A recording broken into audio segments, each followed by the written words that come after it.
बिस्मिल्लाहिर्रहमानिर्रहीम। अस्सलाम वालेकुम नाज़रीन किराम, कैसे हैं आप सब? उम्मीद करती हूँ खैरियत से होंगे। नाज़रीन किराम, 22 मार्च को कराची के औरंगी टाउन में एक ट्रेजेडी होती है। 22 मार्च को उसकी मुज़ाहमत में एक शख्स जो है वो जान बहक हो जाता है। ये वीडियो जो है वो मैं आपके साथ शेयर करूँगी। इस वीडियो को जो है वो आप पूरा सुनें और फिर मैं इस पर बात करती हूँ। अस्सलाम वालेकुम। अभी कुछ दिनों पहले एक वीडियो का क्लिप वायरल हुआ है जिसमें हमारे बाबा को गोलियां मार के बेदर्दी से शहीद किया गया है। तो हमारा सवाल आप सबसे ये है कि क्या कसूर था हमारे बाबा का जो उनको गोलियां मारी गई कि बेदर्दी से उनको शहीद कर दिया गया? हमारा क्या कसूर था जो हमारे बाप का साया हमसे छीन लिया गया? रमज़ान चल रहे हैं, सब अपने घर वालों के साथ मज़े कर रहे हैं, रमज़ान की बरकतें लूट रहे हैं, ईद की तैयारियां कर रहे हैं। अब हम कैसे मनाएंगे ईद? हमारे सर पे तो हमारे बाबा का साया ही नहीं है, हमारे साथ तो हमारे बाबा ही नहीं है। हम जो मांगते थे हमारे बाबा हमें वो ही दिलाते थे, हम जो कहते थे वो करते थे।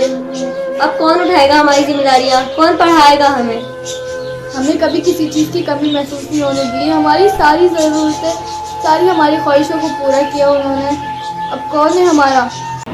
नाज़रीन देखें, हसीब के बच्चे जो हैं वो क्या कह रहे हैं। हसीब की ये 4 बच्चे हैं। हसीब को जो है वो डकैती में जो है वो मार दिया गया था।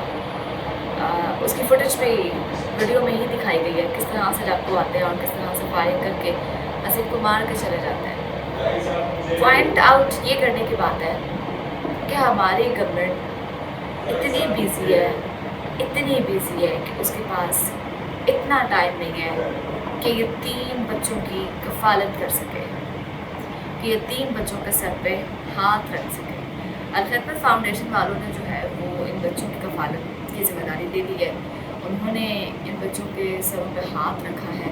उन्होंने कहा है कि हम इन बच्चों की जो है वो जिम्मेदारी उठाएंगे, भरपूर तरीके से उठाएंगे, अच्छे तरीके से उठाएंगे और हम जो है वो पूरा साथ देंगे इन बच्चों का। जो ये डिज़र्व करते हैं हम इन तक पहुंचाएंगे। लेकिन यहाँ सवाल ये पैदा होता है कि हमारी हुकूमत कहाँ है, हमारी रियासत कहाँ है? बड़ी बड़ी बातें करने वाले लोग जो कहते हैं कि हमें पाकिस्तान से मोहब्बत है, हमें पाकिस्तान से प्यार है, इश्क है, ये है, वो है, ब्ला ब्ला ब्ला, किधर है? कौन रखेगा? वैसे देखा जाए तो फ़र्ज़ हमारी हुकूमत का है ना। देखा जाए तो फ़र्ज़ जो है वो हमारी हुकूमत का है बच्चों के सरों पे हाथ रखने का, ना कि दूसरे तीसरे का। हम लोग हमदर्दी कर सकते हैं, हम लोग एहसास कर सकते हैं, लेकिन इनको प्रॉपर प्रोटेक्शन देना हमारी गवर्नमेंट का हक है। जो बिलावल भुट्टो साहब है उनके अंडर आता है कराची। बिलावल भुट्टो साहब के या जो जरदारी साहब हैं, आसिफ अली जरदारी साहब, उनकी तहवील में आता है ये कराची। जो वज़ीर आला सिंध हैं मुराद अली शाह साहब, उनके अंडर आता है ये कराची।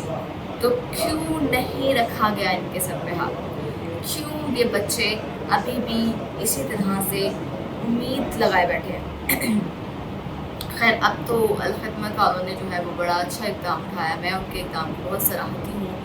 बहुत सारे मामलात में जो अल-खिदमत फाउंडेशन वाले हैं वो बहुत ऐसे काम करते हैं, क्योंकि मेरे चैनल पे पहले भी उनकी वीडियोस गई हैं। मैं ख़ुद वहाँ पे जाके विज़िट करती हूँ, मैंने ख़ुद वहाँ जाके उन लोगों को मिला है, उनको देखा है। वो बहुत अच्छे तरीके से, बहुत एक हद तक जितना सपोर्ट कर सकें वो करते हैं लोगों को। अभी सैलाब जब आया, सैलाब ज़दगान के लिए भी उन्होंने जो है वो बहुत खदमात पेश की, आगे रहे उनकी तरफ से जितना भी हो सकता था। जो राशन सामान चीज़ें चाहिए थी वो दी गई, पहुंचाया गया लोगों तक। बड़ी अच्छी बात है। अल्लाह ताला इनको इस चीज़ का अजर दे, इनको कामयाब करे और इसी तरह से लोगों की खदमत करते रहें। सवाल ये है कि देखें, इसी तरह से एक हमारे जो सीनियर सहाफ़ी हैं जिनकी डेथ हुई थी कीनिया में, अरशद शरीफ साहब, उनका मैं यहाँ पे थोड़ा सा जिक्र करना चाहूँगी कि देखें, अरशद शरीफ साहब जो हैं उनको कीनिया गए और उनको कहा गया कि जी कीनिया पुलिस ने जो है वो गोलियाँ मार के उनको हलाक कर दिया। ये स्टोरी सामने है, ये कहा गया। खैर, बड़ा अफसोस होता है जब पाकिस्तान का एक सीनियर सहाफ़ी, एक इतना सीनियर सहाफ़ी जिसका नाम हो, उसको कोई एमी बिला वजह उसको हलाक कर दे और फिर हमारी गवर्नमेंट जो है वो ये कहे कि जी वो तो गए थे तो कीनिया पुलिस को पता नहीं चला, कीनिया पुलिस ने उन पर फायरिंग कर दी और जी वो हलाक हो गए। आज तक अरशद शरीफ साहब के कत्ल को लेके कोई قرارداد جو ہے وہ تحریر نہیں کی گئی قومی اسمبلی میں. آپ نے الیکشنوں کی تو قرارداد فٹافٹ سے تحریر کر دی ہے, آپ نے سپریم کورٹ کے فیصلے کی قرارداد تو فٹافٹ سے تحریر کر دی ہے, آپ نے جو ہے ان بچوں کے سر پہ ہاتھ تو نہیں رکھا, آپ نے ارشد شریف کی قتل کی قرارداد تو نہیں پیش کی ابھی تک اس میں قومی اسمبلی میں. آپ کیسے کہہ سکتے ہیں کہ آپ پاکستان کے محافظ ہیں؟ آپ کیسے کہہ سکتے ہیں کہ آپ پاکستان کی پبلک کے ساتھ ہیں؟ آپ کیسے کہہ سکتے ہیں کہ آپ کو پاکستان سے پیار ہے؟ آپ کیسے کہہ سکتے ہیں کہ آپ پاکستان کا سہارا ہیں؟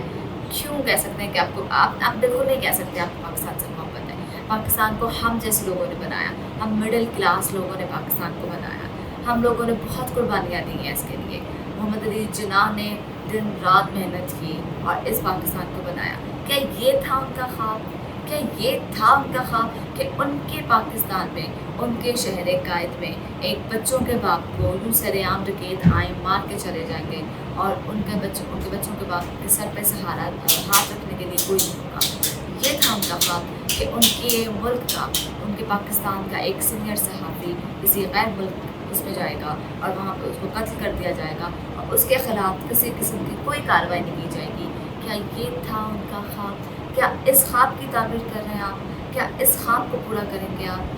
مجھے نہیں سمجھ آتی میں کون سی بات کہاں سے شروع کروں, کون سا پوائنٹ کہاں پہ نوٹ آؤٹ کرواؤں. دیکھیں میں آپ کو بار بار ایک بات یہ اس لیے کرتی ہوں کہ دیکھیں اس میں کچھ بھی جھوٹ نہیں ہے, اس میں کچھ بھی غلط نہیں ہے, تاکہ آپ یہ مت سمجھیے کہ ہم کوئی غلط بیان نہیں کرتے ہیں, ہم کوئی غلط بات کرتے ہیں. میں جو خبر آپ تک پہنچاتی ہوں, جو آپ سے بات کرتی ہوں, ڈسکشن کرتی ہوں, اس کا ایک ایویڈنس لے کے آپ کے ساتھ سامنے پیش ہوتی ہوں, اس کی ویڈیو پراپر چلاتی ہوں تاکہ آپ خود اپنی آنکھوں سے دیکھیں. آپ کو یہ نہ لگے کہ ہم شاید جو ہے وہ حکومت کو جو ہے وہ کرٹیسائز کرنے کے لیے یہاں بیٹھے ہیں, یا حکومت کو جو ہے وہ لیٹ ڈاؤن کرنے کے لیے یہاں بیٹھے ہیں, تو اس لیے ہم حکومت کے خلاف بات کرتے ہیں لیکن ہمارے پاس ایویڈنس نہیں ہوتے. نہیں, میں ہمیشہ ایویڈنس پہ بات کرتی ہوں. میں جو ہے وہ باقاعدہ طور پہ پراپر سرچ کرتی ہوں, اس کی تحقیقات کرتی ہوں اور پھر ویڈیو بناتی ہوں کہ دیکھیں یہ ایویڈنس ہے اور اس میں میں بات کرنے جا رہی ہوں اور اس میں کچھ جھوٹ نہیں ہے, کوئی غلط بات نہیں ہے. آپ اپنی آنکھوں سے بھی دیکھ سکتے ہیں کہ کس طرح سے کیا ہوا, کب ہوا, کیسے ہوا. یہ بچے جو ہیں وہ اب ریکویسٹ کر رہے ہیں, آپ خود سن رہے ہیں, خود سنیں اس ویڈیو کو کہ دیکھیں ڈکیتی کون قابو پائے گا, کہاں ہے ہماری پولیس, کہاں پہ. مطلب کہ آئی جی صاحب جو ہے پنجاب کے, انہوں نے فٹافٹ یہ تو کہہ دیا کہ زمان پارک میں جو ہے وہ اندر سے لاٹھی چارج کیا گیا, اندر سے پیٹرول بم پھینکے گئے, اندر سے جو ہے وہ جی گولیاں برسائی گئیں, ہم نے جو ہے جی حکم مانا ہے, جی عدالتی حکم مانے ہیں, جی یہ کیا ہے, جی وہ کیا ہے, جی. اور بھائی جو کرنے والے کام ہیں, جو آپ کے ذمہ لگے ہوئے ہیں وہ تو کر لیں. خیر کہ پنجاب پولیس کا اس پہ تو پنجاب پولیس جو ہے وہ بھی اس طرح سے الرٹ نہیں ہے پنجاب میں. کراچی کی پولیس سے میرا سوال ہے کہ کہاں ہے پولیس, کہاں ہے؟ کیا آپ یہ پروٹیکشن دے رہے ہیں پاکستان کی عوام کو؟ کیا کوئی مطلب کہ اتنی اسٹریٹ کرائم ہے کراچی میں, اتنے اسٹریٹ کرائم ہے کہ راہ چلتے ہوئے لوگ جو ہیں وہ کیوں, آخر کیوں ہے بھائی؟